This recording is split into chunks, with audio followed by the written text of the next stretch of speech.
Shantanu sir. অনেকেই চেনে আমাকে, আবার হয়তো অনেকেই তোমরা চেনো না। যাই হোক, আমি তো কেমিস্ট্রির টিচার বেসিক্যালি। পিএইচডি করেছি যাদবপুর থেকে, কলকাতা বিশ্ববিদ্যালয়ে এমএসসি, এখন রিটায়ার্ড। তো হঠাৎ মনে হলো তোমাদের জন্য ছোট ছোট এক্সপেরিমেন্ট যদি কিছু দুটো একটা দেখানো যায়, বাড়িতে বসে তোমরা নিজেরাও করতে পারো। খুব সহজ ব্যাপার। কেমিস্ট্রিকে ভয় পাওয়ার কোনো কারণ নেই। সাধারণত ফর্মুলা, ইকুয়েশান এই নিয়ে অনেকেই কেমিস্ট্রি সাবজেক্টটাকে ভয় পায়। তো ইন্টারেস্টিং হবে তুমি যদি কিছু কিছু পরীক্ষা আর এক্সপেরিমেন্ট যদি চোখের সামনে দেখতে পাও, তাহলে আরও ভালো হবে। আমরা আগে তো আমরা ডেমনস্ট্রেশন মানে ক্লাস করাতাম বিদ্যালয়ে বা কলেজে। তা জানি না এখন হয় কি না, যদিও বা হয় ভালো, না হলে দোষারোপ করে কোনো লাভ নেই। নিজেদের শেখার জন্য নিজেরা একটু উদ্যোগী হতে পারো। কিছুই না, খুব সহজ দুটো এক্সপেরিমেন্ট দেখাবো।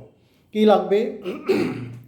ধরো প্রত্যেকের বাড়িতেই তোমরা জানো যে রেফ্রিজারেটারে এটা থাকে, কি দেখছো এটা? ভিনিগার।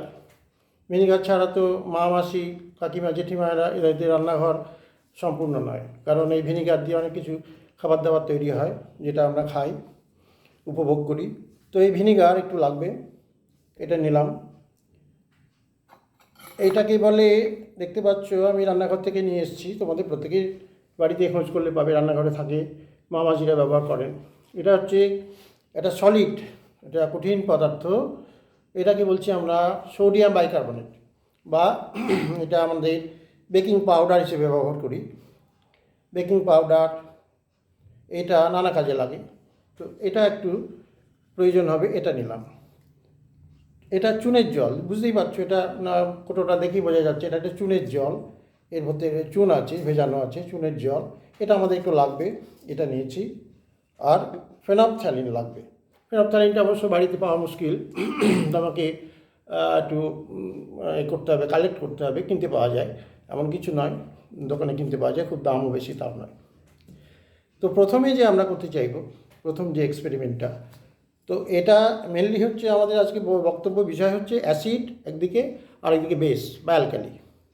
এদের যে নানা রকমের রিয়াকশান, সেই রিয়াকশানগুলো নিয়ে আমরা প্রায় ভয় পেয়ে যাই। ভয় পাওয়ার কোনো কারণ নেই। প্রথমে হচ্ছে একটা জিনিস দেখায়,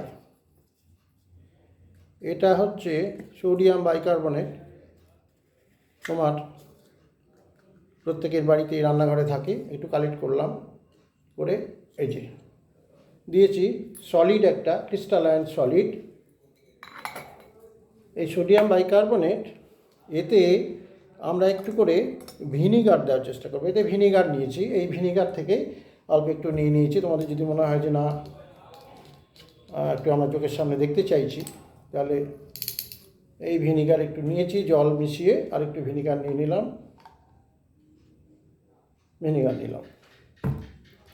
আচ্ছা, এই ভিনিগার অর্থাৎ অ্যাসিটিক অ্যাসিড সলিউশন। এই ভিনিগার অ্যাসিটিক অ্যাসিড, এটা সোডিয়াম বাইকার্বনেট, এটা বেস, এটা অ্যাসিড। এখন বেস এবং অ্যাসিড বুঝবো কী করে? বিশেষ করে অ্যাসিডগুলো, এই অ্যাসিড যে কোনো অ্যাসিড মাথায় রাখতে হবে, কার্বনেট বা বাইকার্বনেট সল্ট যদি থাকে, তার সাথে যদি অ্যাসিডের কন্ট্যাক্ট হয়, তাহলে কার্বন ডাইঅক্সাইড গ্যাস বেরোবে। এবং সেই কার্বন ডাইঅক্সাইড গ্যাস বুঝতেই পারা যাবে, বজবজ করে বেরোবে, যেখানে বলি আমরা বাবলস, বুদবুদ আকারে বেরোবে। গলা বাংলায় আমরা বজবজ করে গ্যাস বেরোনোর কথা বলি, দেখতে পাবে সেটা। আমরা যদি দিই, এতে লক্ষ্য করো, এটা তাকিয়ে দেখো ভালো করে। আমি তো বুঝতে পারছি, তোমরা বুঝতে পারছো কি না জানি না। হ্যাঁ, এই যে দেখো গ্যাস বেরোচ্ছে। যদি আরও একটু দিই, একটু দাও,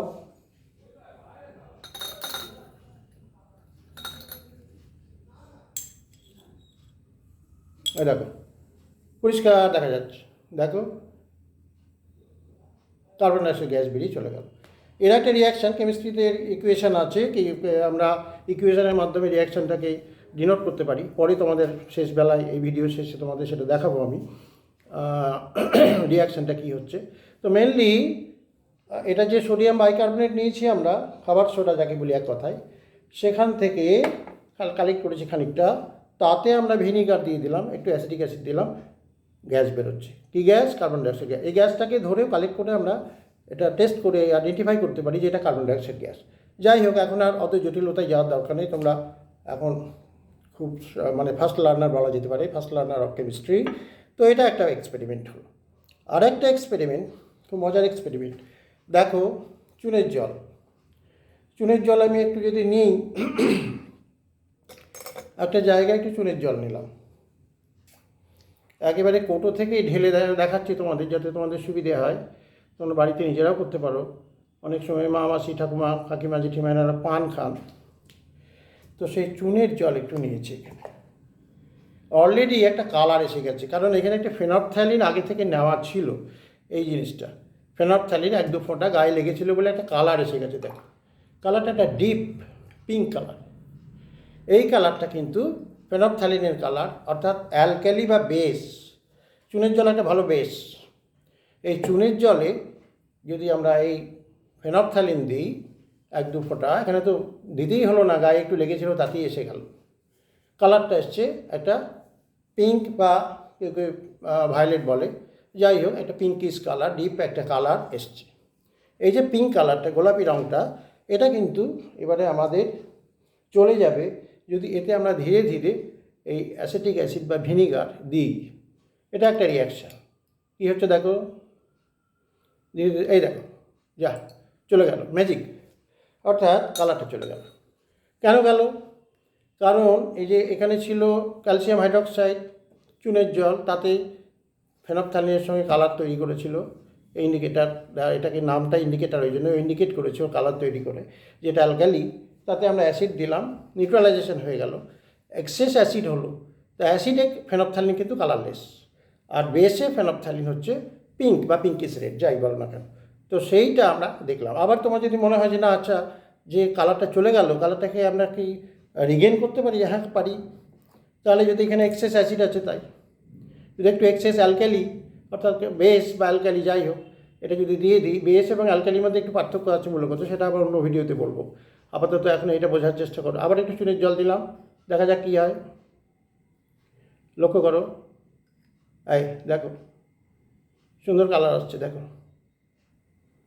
দেখো কি সুন্দর আসছে, আস্তে আস্তে। এই যে কি ফার্স্ট ক্লাস কালার এসে গেল। আবার এক্সেস হলো অ্যালকালিটা, ফেনফথ্যালিন তার কালারটা দেখালো।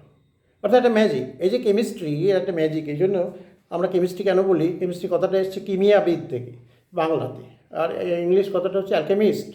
বহু কাল আগে যখন মানুষজন ততটা সভ্য ছিল না, লেখাপড়ার ব্যাপারটা চল আসেনি, সেই সময় কিছু মানুষ এই দ্রব্যগুণগুলোকে কাজে লাগিয়ে, কিছু বুদ্ধিমান মানুষ ছিল ওরা অবশ্যই, সাধারণ মানুষকে বোকা বানাতো চোখের সামনে এসব ম্যাজিক দেখি। এদেরকে বলা হতো অ্যালকেমিস্ট বা কিমিয়াবিদ। সেখান থেকে কেমিস্ট্রির জন্ম, কথাটা এসছে। ন্যাচারালি কেমিস্ট্রি হচ্ছে নানান এরকম নানা ধরনের মজার মজার ঘটনা বহুল। তোমাদের ভালো লাগবে তোমরা যদি বাড়িতে এগুলো নিজে করতে পারো। এখন প্রশ্ন হচ্ছে যে এই যে দুটো রিয়াকশান আজকে ছোট্ট একটা ভিডিওর মধ্যে দেখালাম, তোমরা দেখতে পাবে তার ইকুয়েশানটা আমি লিখে গেছি। দেখো, দেখতে পাবে প্রথম যে রিয়াকশানটা করলাম 1 নম্বর উপরে লেখা আছে, দ্বিতীয় রিয়াকশানটা নিচে লেখা আছে। নিচের যে পরের যে রিয়াকশানটা হলো, অর্থাৎ ক্যালসিয়াম হাইড্রক্সাইডের সঙ্গে অ্যাসিটিক অ্যাসিড, এই রিয়াকশানকে আমরা বলি সাধারণত জেনারেলি এটা নিউট্রালাইজেশন রিয়াকশান বা প্রশমন ক্রিয়া বাংলাতে। যদি কেউ মনে হয় কারো অসুবিধে হচ্ছে, মিডিয়ামটা আমার বাংলা না হয়ে ইংলিশ হলে ভালো হয়, তোমাদের যদি কমেন্ট করবে, তোমরা যদি চাও, তাহলে আমি আবার এরকম ভিডিও ইংলিশে বানাতে পারি। সেটা ভবিষ্যতে আমরা ভাববো। যদি তোমাদের ভালো লাগে তাহলে লাইক করবে এবং সাবস্ক্রাইব করবে বা শেয়ার করবে। সবথেকে বড় কথা, শেয়ার করবে। তো সেইটা যে ব্যাপারটা, যে দুটো ইকুয়েশান এখানে দেওয়া আছে, লাস্টের ইকুয়েশানটা নিয়ে একটু বলতে চাইছি। সেই ইকুয়েশানটা যেটাতে লিখেছি সেটা হচ্ছে, পরীক্ষা যেটা করলাম সেটা নিউট্রালাইজেশন রিয়াকশান। কি acid plus base is equal to salt plus water. এই টাইপের রিয়াকশানকে বলা হয় নিউট্রালাইজেশন রিয়াকশান। এরকম হাজার হাজার নিউট্রালাইজেশন রিয়াকশান আছে। ছোট্ট একটা মানে বাড়ির জিনিসপত্রকে কাজে লাগিয়ে আমরা এটা দেখালাম। আশা করি তোমাদের ভালো লাগবে। তোমরা কমেন্ট করবে এবং শেয়ার করবে। সবাই ভালো থাকো। আমার তরফ থেকে তোমাদের সকলের জন্য স্নেহ, ভালোবাসা, শুভেচ্ছা রইল।